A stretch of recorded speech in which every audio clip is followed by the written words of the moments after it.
오늘은 장녹수, 장희빈과 함께 조선의 3대 악녀로 불리는 인물 바로 인조의 후궁 소용조씨 이야기입니다. 많은 분들이 조선의 악녀하면 떠올리는 이름은 장녹수나 장희빈일 것입니다. 하지만 그들 못지않게, 아니 그 이상으로 잔혹하고 교활했던 한 여인이 있었으니 그가 바로 소용조씨입니다. 조씨는 2013년 방송된 드라마 궁중잔혹사 꽃들의 전쟁을 통해 대중에게 본격적으로 알려지기 시작했습니다. 드라마 속 조씨는 냉혹한 궁중 암투와 권력욕, 그리고 인조를 휘어잡은 미모와 야망의 화신으로 그려졌죠. 하지만 그건 단지 드라마의 연출만이 아니었습니다. 그녀의 실체는 그보다 훨씬 더 어두웠습니다. 조선 제16대 왕 인조. 그는 1623년 인조 반정을 통해 광해군을 몰아내고 왕위에 올랐습니다. 하지만 왕이 된 순간부터 그의 앞길은 순탄치 않았습니다. 인조가 왕이 되던 시기 동아시아는 거대한 격변의 소용돌이 속에 있었습니다. 한때 천하를 호령하던 명나라는 내정의 혼란과 전쟁의 여파로 쇠퇴하고 있었고, 그 틈을 타 여진족의 지도자 누르하치가 흩어져 있던 부족을 통합해 새로운 나라 후금을 세웠습니다. 누르하치의 뒤를 이은 홍타이지는 국호를 청으로 바꾸며 새로운 제국의 길로 걷기 시작했죠. 즉, 명나라는 지는 해였고 청나라는 떠오르는 해였습니다.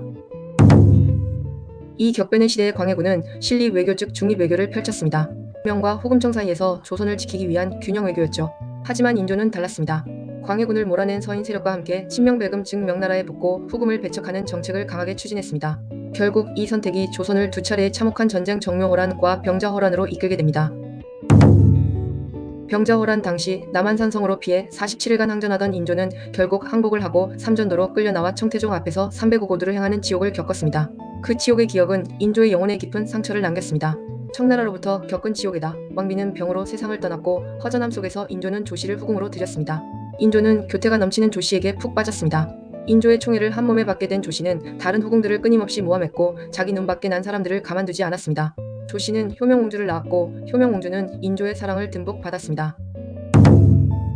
인조의 총애를 등에 업은 조씨는 인조의 또 다른 후궁 수건 장씨가 임신을 하자 독이 든 과자를 먹게 하여 유산하게 만들었습니다.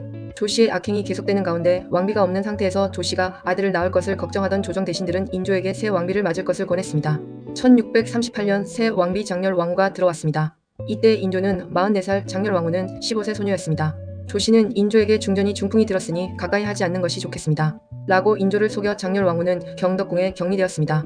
조씨는 틈만 나면 인조에게 장렬왕후를 모함하여 인조에게서 장렬왕후란 존재를 제거시켰습니다. 결국 장렬왕후는 자식을 하나도 낳지 못했습니다.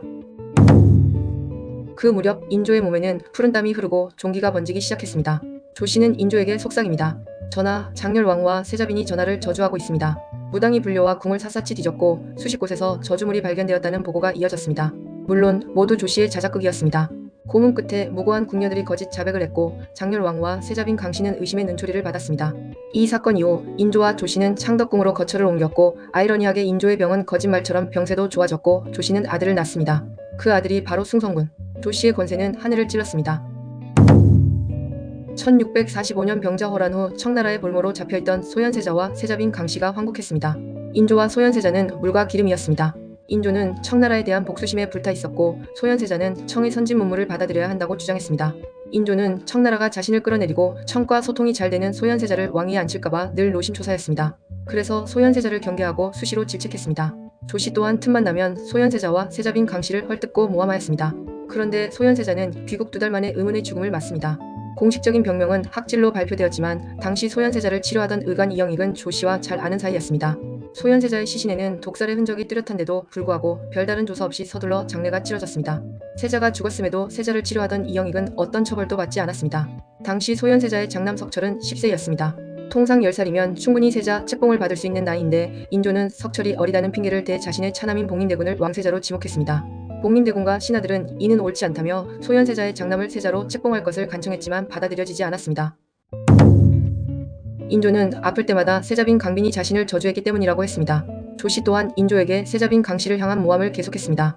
세자빈이 인조를 저주했다는 말로 인조를 자극했죠.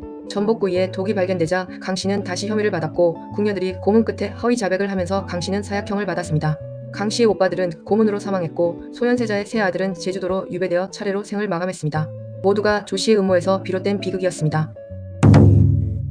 1649년 인조가 사망하고 복림대군이 제17대 임금 효종으로 즉위하면서 조씨의 권세는 흔들리기 시작했습니다. 하지만 그녀는 여전히 야망을 버리지 않았습니다.